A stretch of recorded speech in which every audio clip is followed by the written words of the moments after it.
Sevion Morrison has committed to Nebraska. We're going to talk about it after the bumper. What do you mean you don't subscribe to my son's YouTube channel? Mama, no! Just snap the damn ball, RJ. What's up, kinfolk? It's RJ Young. I am not on a step mill. Consider hitting the like and subscribe button because I upload a video every single day. It's always OU related, college football related, sports related. We have a good time, and today we're going to talk about Sevion Morrison, who announced this afternoon he is committed to the University of Nebraska, and I could not like this fit more for him. Now, for those of you that don't know, Sevion is the most exciting player in the state of Oklahoma playing high school football. I mean it. I mean it with everything in me. So excited about a Tulsa public school kid that is standing up once again. Had over 2,700 yards rushing last year. Dude had over 3,000 all-purpose starts last year. Playing for Tony Daniels and the Edison Eagles. I really love the fit with Scott Frost, Troy Walters, what they're doing up there at Nebraska. He also is going to walk into a situation where he could earn a significant playing time as a true freshman. They lost Devin Ogzigbo, 1,100-yard gaping hole in their rushing offense they're going to try to fill this year. Maurice Washington, we'll see. Hey, I really think that this is going to be great, not just for Sevion and Nebraska, but also for, well, me, because I get to watch him and Nebraska 2021, 2022 in a home-and-home series with Oklahoma. That is huge. I cannot tell you how excited I am to see OU and Nebraska playing football once again, and to know that we're going to have a high school football player from my hometown on both of those squads. Yes! I could continue to go on and say, look, it felt like Arkansas might be in there. Baylor was trying to get in the mix. Kansas coming in a little late. Oklahoma never offered him. I know that's going to make a lot of people upset. I was not happy about it myself, but I do understand because this is quite literally the deepest year for running backs probably in the recruiting era ever. I mean, you could go from 1 to 50 and find 10 running backs across the country that can play big-time college football. And the guys that are committed to Oklahoma State in Seth McGowan and Jason McClellan are once-in-a-generation athletes. McGowan, for his purposes, is lifting like Saquon Barkley was lifting as a senior in high school. Saquon Barkley was setting records at Penn State at the running back position, and McGowan's already there. That's how powerful he is. That's how natural he is. That's how great Oklahoma does in recruiting. They only get 25 guys to sign a year, and only 2 of those this year can be running backs. Morrison did attend junior day earlier in the year, but as the year went on, other folks were pursuing him much harder. He never got the offer I thought he was going to get from OU or Texas. But I think he's getting into a really great situation. I think that Scott Frost is going to know exactly what to do with him in his offense. I think that all of this is looking good for the folks in Lincoln, Nebraska, who are ranked inside the top 24 this year, who are looking to go and get a pelt from Ohio State in September. Really great momentum for them, both recruiting and building toward week 1 of college football. So excited about all of this. I would also say that if you get a chance to go see Sevion Morrison play this year, and they're going to play Hale on Thursday night here in Tulsa, yeah, man, 100% go watch the kid play. Go watch what he can do with a football. At about 6'1", 200 pounds, he's an outstanding basketball player as well, but he's got 10.500 meter speed. That is elite. You don't see guys coming out like that, not with those laser track times.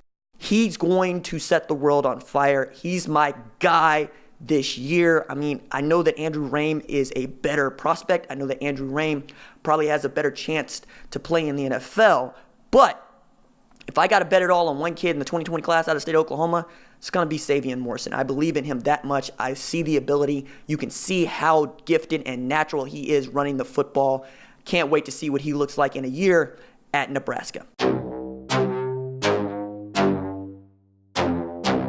So tell me about that. Like, how'd you get started playing football, and when did you know not only that you were good enough to play college football, but that you wanted to play big-time college football?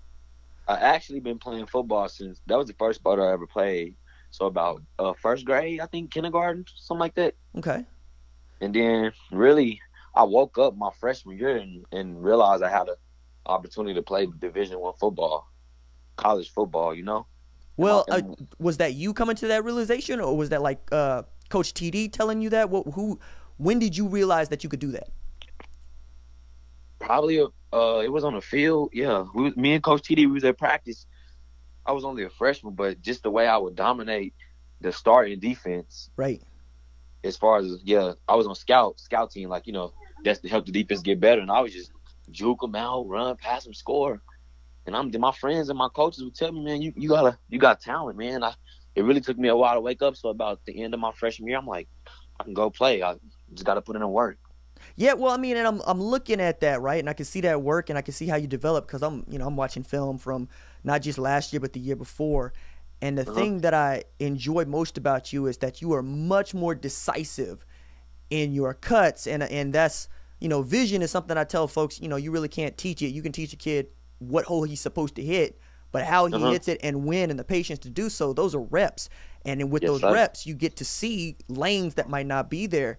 So, like, do you think that it's just that Coach TD trusted you more with y'all? Because sometimes it seemed like y'all running some zone blocking scheme, and other times not so much. So, like, what are y'all running, and how much of that is on you?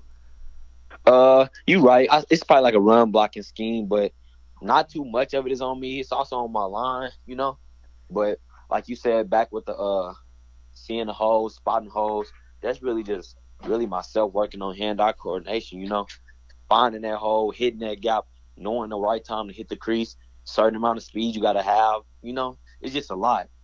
No, I mean, and they put a lot on you because, you know, with that many yards, you get a lot of carries. So the other thing that I wonder is, how do you feel about your body? Do you feel like you're holding up okay?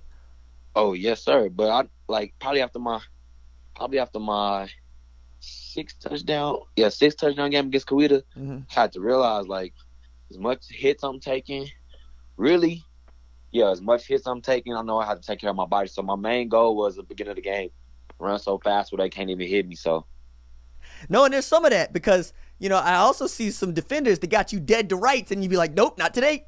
just put them on skates, dog.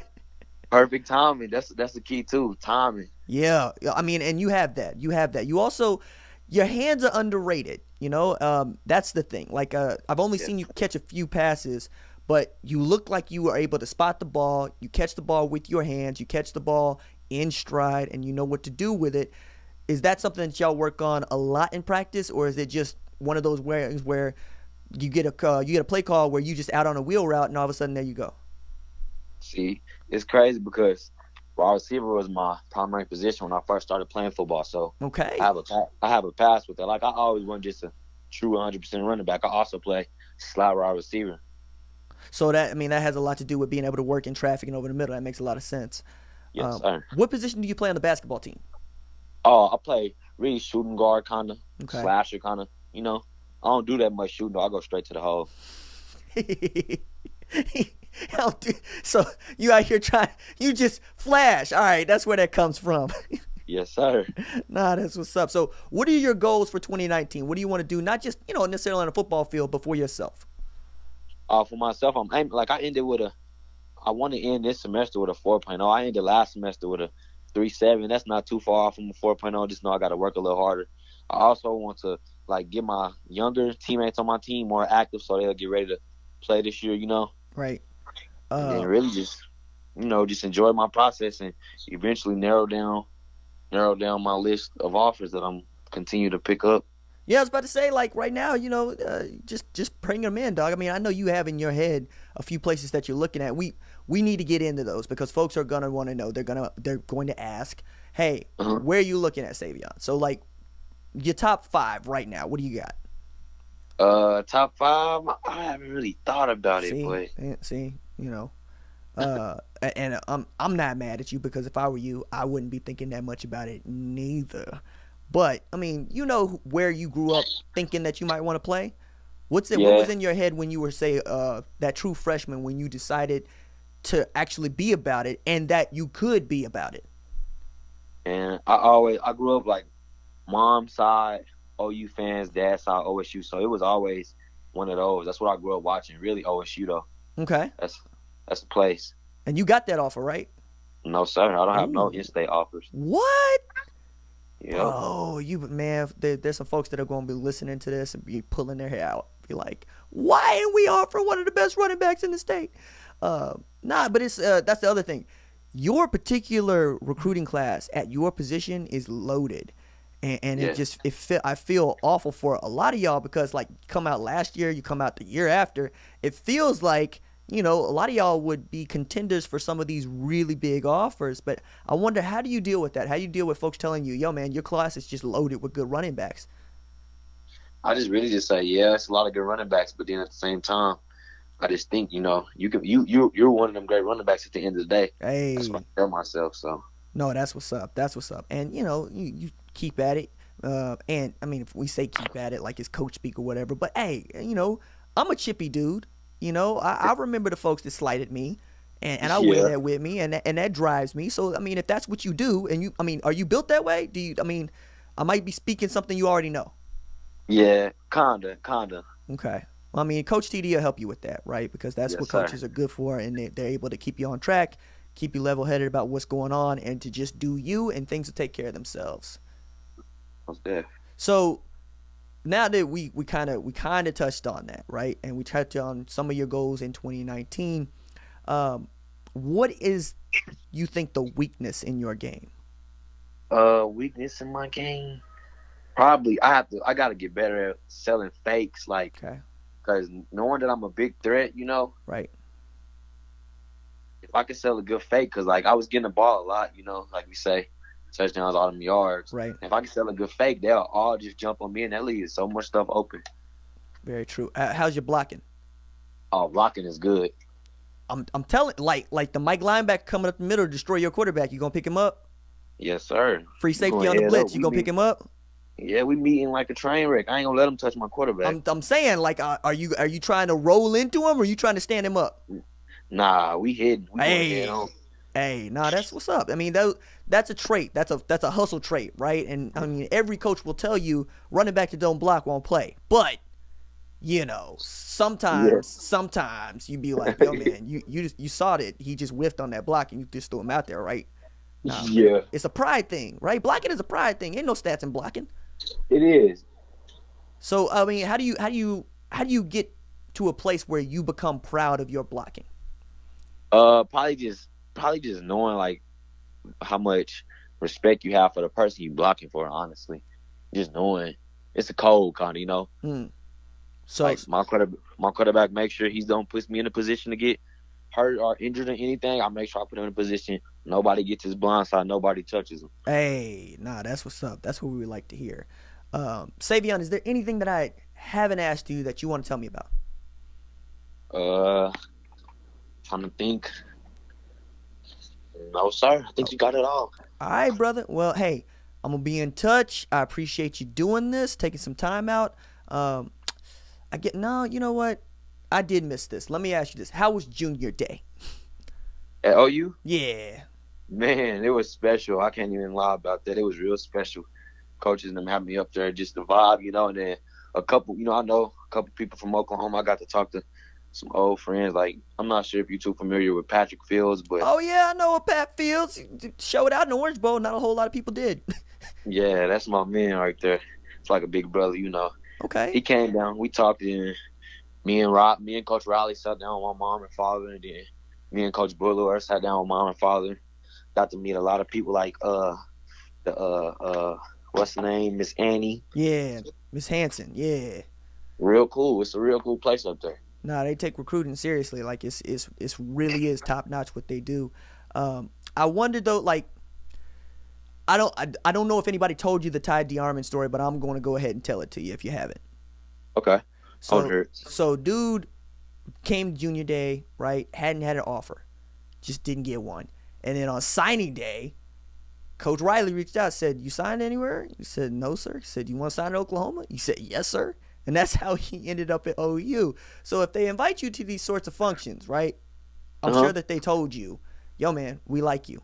We wouldn't have you here on Elite Junior Day if we didn't like you. Yeah, the people that was there, you either have an offer or close to getting one. So, right. So I mean, that's the point. And I don't know if that gets made through to, and I'm saying this to you, but I'm also saying it to the people who are listening, who are pulling their hair out about why doesn't Sevion have his offer yet? Because you also know about Josh Jacobs at Alabama, right?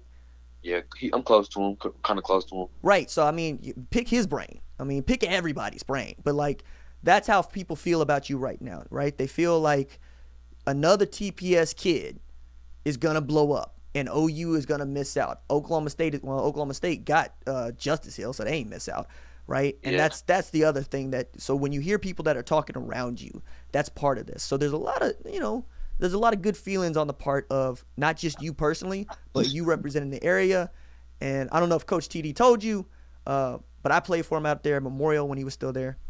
Yeah, he told me. Okay, well, don't let him tell you too much. don't let him tell you about O-Dub standing me up in the hole. Nah, Coach TD, yeah, that's my man. That's my man. But I hope to get up there and see y'all, talk a little bit more. Yes, sir. All right, man. I'll talk to you later. All right, that is it for me. Deuces.